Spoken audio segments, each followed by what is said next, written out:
Allora, il mio vino preferito sono la Prepotto, sono un'azienda qua che c'è da tanto, è sicuramente lo Schiuppettino di Prepotto, questa varietà autoctona, nata e cresciuta qua a Prepotto e che solo qua diventa unica, unica per natura.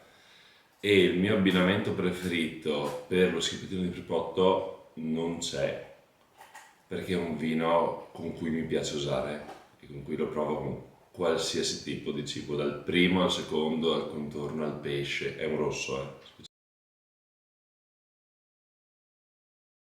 Allora, noi siamo a Prepotto, loro sono alla terza generazione perché adesso il nipote è appunto il cuoco ed è l'enoteca, la trattoria dello Schippettino che si chiama Damario, che è in centro Prepotto, famosissimi per la loro maialata che consiglio caldamente.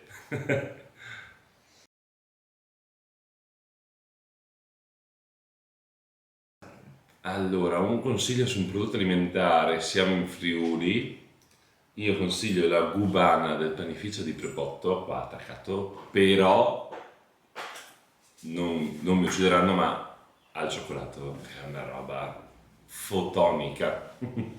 Sì.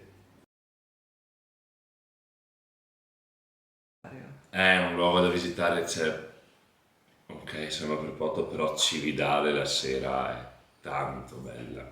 Sì, Cividale merita, tanto è qua a 10 minuti di macchina, Cividale per passare del tempo, per fare un aperitivo, pieno di bei ristoranti, proprio bello, Cividale è tanto.